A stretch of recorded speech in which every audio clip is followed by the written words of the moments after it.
Assalamualaikum warahmatullahi wabarakatuh. Kami dari kelompok 22 akan mempresentasikan penggorengan pada daging kambing yang telah disusun oleh Eleonora Adivita Pangapura, Diandra Aureli Safira, dan Yulisa Divina Tantosa yang akan membahas jenis bahan pangan, teknik penggorengan, dan parameter.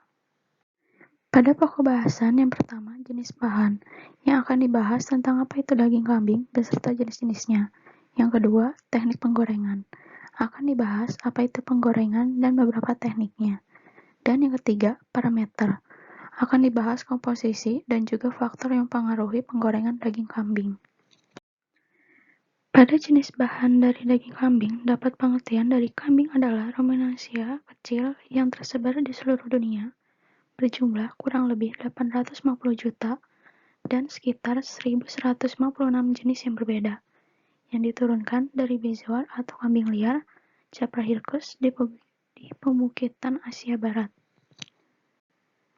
Pada populasi kambing, Asia memiliki populasi kambing terbesar dengan 55% populasi kambing di dunia. Sebagian besar di India dengan persentase 35,2%, Cina 29,3%, dan Pakistan 12%. Dalam skala global, konsumsi daging kambing lebih sedikit daripada daging sapi, tetapi pada di Cina memiliki konsumsi daging kambing tertinggi daripada India dan Pakistan. Namun, pada konsumsi per tahun, negara Mongolia memiliki konsumsi per kapita tertinggi di dunia dengan nilai 52 kg. Hal tersebut dapat dipengaruhi oleh preferensi budaya dan status sosial ekonomi penduduk. Ciri-ciri pada daging kambing cenderung berwarna merah gelap, dan daging kambing cenderung lebih kasar dengan rasa dan aroma yang berbeda yang terdeteksi dari daging domba. Daging kambing menyediakan sumber protein dan asam amino esensial, serta daging kambing juga menyediakan sumber zat besi yang sangat baik. Pada pembahasan pertama akan membahas jenis teknik penggorengan pada kualitas daging kambing. Menggoreng adalah teknik kuliner yang cepat dan sederhana. Teknik kuliner ini terdiri dari memasak makanan di atas titik didih air dengan cara menggoreng dalam minyak atau bisa juga dengan lemak nabati yang berbentuk cair pada suhu penggorengan. Meskipun makanan yang digoreng sangat diminati, makanan tersebut juga harus memenuhi kebutuhan konsumen yang berhubungan dengan kesehatan. Proses menggoreng dianggap memiliki efek yang hampir sama atau bahkan lebih sedikit pada kehilangan nutrisi dibandingkan dengan metode memasak yang lainnya. Selama terjadinya proses penggorengan, perpindahan panas dan massa terjadi melalui dua mekanisme. Yang pertama yaitu perpindahan panas dan massa secara konveksi. Perpindahan panas secara konveksi yaitu panas dipindahkan dari minyak ke permukaan produk. Perpindahan panas yang kedua yaitu perpindahan panas secara konduksi. Pada mekanisme perpindahan panas secara konduksi, panas berpindah dari permukaan produk menuju ke pusat produk. Kedua mekanisme perpindahan panas dan massa ini terjadi secara bersamaan pada proses penggorengan. Pada saat koefisien perpindahan panas mencapai puncaknya, akibat tingginya tingkat kehilangan kelembaban selama fase didih, akan menimbulkan gelembung-gelembung yang umum disebut dengan bubbling pada minyak goreng. Gelembung yang dihasilkan akan mengakibatkan turbulensi di sekitar minyak dan mengubah perpindahan panas secara eksternal dari konveksi bebas menjadi konveksi paksa. Suhu produk pangan akan meningkat hingga mencapai titik didih, sehingga crust pun terbentuk dan menebal pada produk pangan. Tahap terakhir dari penggorengan yaitu titik akhir bubbling. Pada fase titik akhir bubbling, laju penurunan kadar air dan gelembung berkurang. Selain itu, berbagai perubahan kimia terjadi pada fase ini, seperti gelatinisasi pati dan denaturasi protein. Selain itu, pada fase ini, gelembung-gelembung yang terdapat pada minyak goreng atau yang biasa disebut bubbling itu, tidak lagi terlihat. Pemanasan dan pemasakan yang dilakukan secara berkali-kali pada minyak goreng dapat menyebabkan degradasi minyak goreng. Akibat dari pemakaian minyak goreng yang berulang-ulang kali ini berdampak pada perubahan fisik dan perubahan kimia pada minyak goreng. Pada perubahan fisik minyak goreng yaitu terjadinya peningkatan viskositas dan penggelapan warna yang terjadi akibat perubahan komposisi asam lemak minyak. Pemanasan menyebabkan minyak mengalami serangkaian reaksi kimia juga, seperti reaksi oksidasi, hidrolisis, dan polimerisasi. Selama proses ini, banyak produk oksidatif seperti hidroperoksida dan aldehida yang dihasilkan, yang kemudian dapat diserap ke dalam produk penggorengan. Maka dari itu, kita tidak boleh terlalu sering menggunakan minyak goreng yang sama untuk memasak secara berulang-ulang kali, karena dapat menurunkan mutu produk pangan yang akan digoreng. Terdapat dua jenis teknik penggorengan yang umum digunakan pada penggorengan daging kambing. Yang pertama yaitu deep frying. Deep frying dapat didefinisikan sebagai pencelupan makanan dalam minyak yang mencakup seluruh permukaan bahan dalam minyak yang dipanaskan hingga suhu di atas titik didih air, yaitu 150–200 derajat Celcius. Terdapat 3 jenis teknik penggorengan pada deep fat frying, yaitu vacuum frying, atmospheric frying, dan high pressure frying. Untuk contoh olahan daging kambing menggunakan teknik penggorengan deep frying yaitu kebab.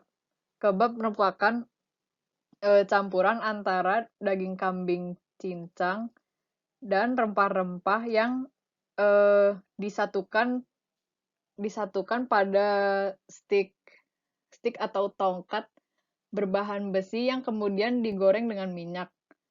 Selanjutnya terdapat teknik penggorengan shallow frying. Shallow frying yaitu penggorengan yang dilakukan dengan mencelupkan hanya sebagian permukaan bahan pangan. Salah satu produk olahan daging kambing dengan teknik shallow frying yaitu tabak mas. Tabak mas merupakan masakan olahan iga kambing dengan penggorengan yang berasal dari India dan Pakistan.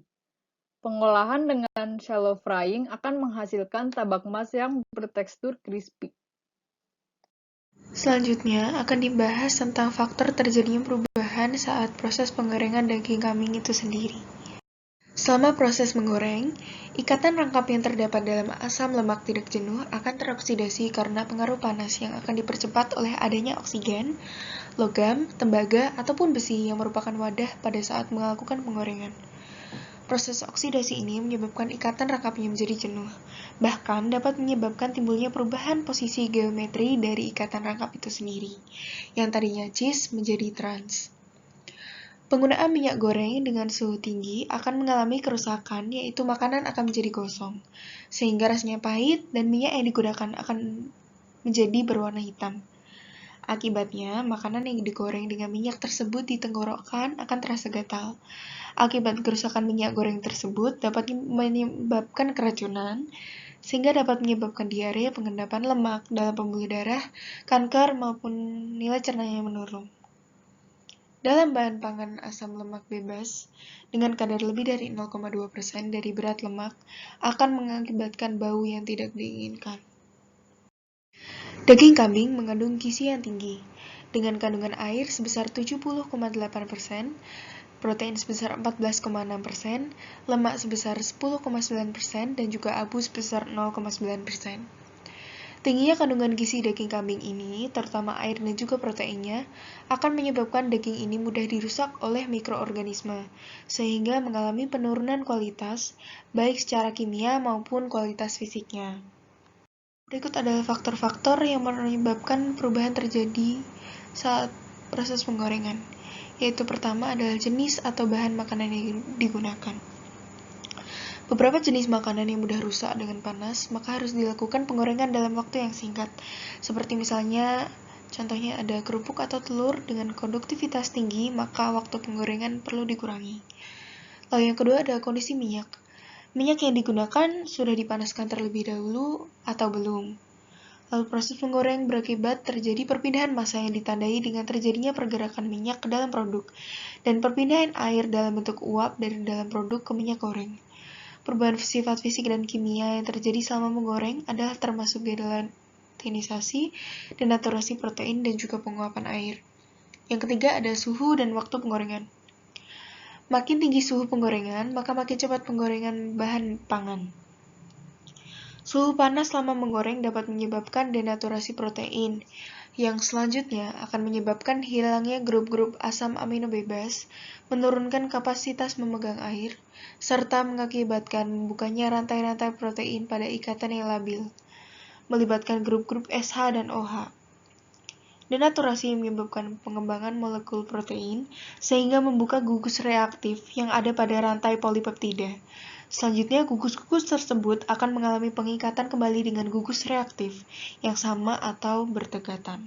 Jika proses ini melibatkan pembentukan cross-linking disulfida, maka akan mempunyai kontribusi terhadap pengerasan tekstur daging. Proses pemasakan dapat menyebabkan penurunan jenis-jenis asam amino serta hilangnya jenis-jenis asam amino esensial yang lain dalam jumlah yang lebih sedikit. Kehilangan asam-asam tersebut dapat menurunkan kemampuan protein untuk mengikat air, terutama berkaitan dengan gugus reaktif protein yang mengikat air, seperti gugus hidrofil. Lalu yang keempat ada metode penggorengan. Perlakuan penggorengan semakin lama akan menyebabkan makin besarnya kehilangan air pada sampel. Waktu menggoreng yang semakin lama memungkinkan terjadi penetrasi panas dari permukaan menuju ke dalam sampel, sehingga air yang terdapat pada sampel jika telah mencapai suhu penguapan akan menguap. Lalu yang kelima ada ukuran, kelembapan, dan karakteristik permukaan bahan, di mana semakin besar ukuran bahan dalam kurung tebal yang digoreng, maka akan semakin lama waktu penggorengannya, dan juga sebaliknya. Selain itu, pH daging, metode penyimpanan macam otot, dan juga lokasi otot juga akan mempengaruhi kualitas penggorengan daging kambing itu sendiri. Selanjutnya ada perlakuan sebelum penggorengan. Misalnya, apakah dia direndam di larutan air garam atau air kapur terlebih dahulu. Lalu, itu adalah 6 faktor-faktor yang mempengaruhi. Sekian presentasi dari kelompok kami, adapun link untuk mendownload materi tersebut, dan mohon maaf bila ada kesalahan maupun kekurangan. Terima kasih.